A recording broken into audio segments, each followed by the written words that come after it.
Start. हमें दुख है कि हम श्री एस चंद्रशेखर को अपने देश में नहीं रख सके, परंतु प्रश्न उठता है कि यदि चंद्रशेखर भारत में होते तो क्या उस ऊंचाई को प्राप्त कर सकते थे जो आज उन्हें प्राप्त है। यह बात भारतीय मूल के अमेरिकी नागरिक और वर्ष 1983 का भौतिकी में नोबेल पुरस्कार प्राप्त करने वाले स्वर्गीय श्री एस चंद्रशेखर को पद्म विभूषण से सम्मानित करने के पश्चात स्वर्गीय प्रधानमंत्री श्रीमती इंदिरा गांधी ने प्रतिभा पलायन पर दुख व्यक्त करते हुए कही थी। प्रतिभा पलायन का अर्थ है एक देश की प्रतिभाओं जैसे डॉक्टरों, इंजीनियरों, वैज्ञानिकों, साहित्यकारों, खिलाड़ियों अथवा अन्य प्रतिभा संपन्न लोगों का रोजगार एवं शिक्षा के बेहतर अवसरों तथा अन्य सुविधाओं के कारण विश्व के दूसरे देशों में चले जाना। भारत पिछली शताब्दी से ही प्रतिभा पलायन की समस्या से ग्रस्त रहा है।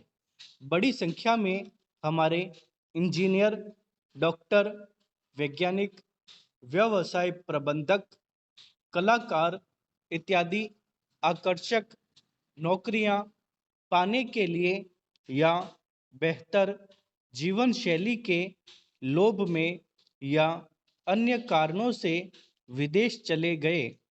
उच्च शिक्षा प्राप्त करने के उद्देश्य से विकसित देशों में गए लोगों को भी शिक्षा समाप्ति के बाद वहीं बस जाते हुए देखना आज एक आम बात हो गई है।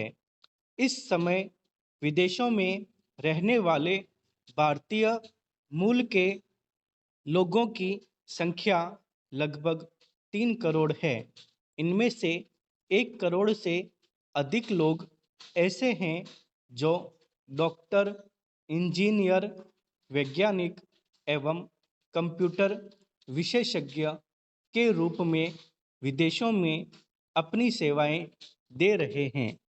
प्रतिभा पलायन से देश को क्या नुकसान होता है, इस बारे में नोबेल पुरस्कार विजेता भारतीयों के पलायन से बेहतर कोई दूसरा उदाहरण नहीं हो सकता।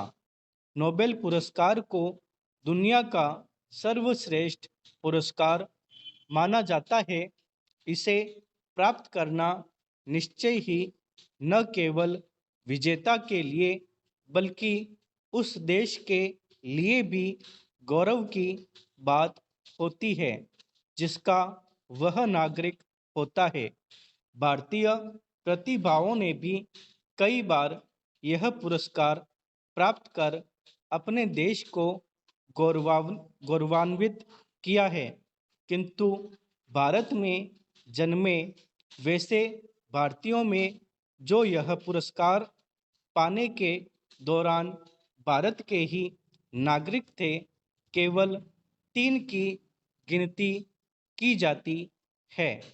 अब प्रश्न उठता है, इन प्रतिभाओं को छोड़कर भारत में क्यों जाना पड़ा? इसका उत्तर बिल्कुल स्पष्ट है। इन सबको यहाँ न तो बेहतर उच्च शिक्षा मिल सकती थी, न ही शोध के लिए बेहतर सुविधाएं और न ही उचित सम्मान।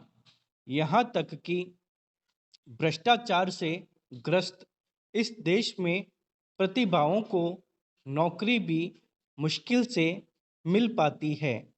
कल्पना चावला यदि भारत में रहती तो क्या कभी वह ऊंचाई प्राप्त कर पाती जो अमेरिका में उन्होंने एक खगोल शास्त्री के रूप में प्राप्त की। सुविधाओं के अभाव में अथवा उपेक्षित जीवन से कुंठित होकर पलायन कर चुकी ऐसी महान भारतीय प्रतिभाओं की श्रृंखला यहीं समाप्त नहीं होती। आज भी अमेरिका, चीन, ऑस्ट्रेलिया जैसे देशों में कंप्यूटर सॉफ्टवेयर के अधिकतर विशेषज्ञ भारतीय ही हैं। हिटलर के प्रस्ताव को ठुकराकर स्वदेश में रहने का प्रण करने वाले हॉकी के जादूगर ध्यानचंद ने लिखा है, न्यूजीलैंड का दौरा करने के पश्चात मेरे नाम की चर्चा घर घर होने लगी थी।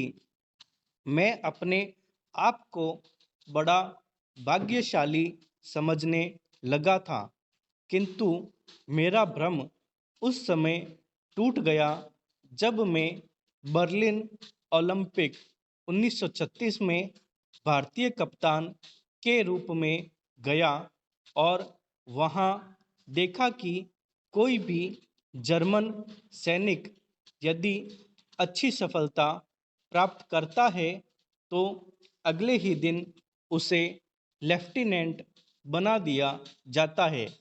इस हिसाब से हिटलर तो मुझे सचमुच ही फील्ड मार्शल बना देता।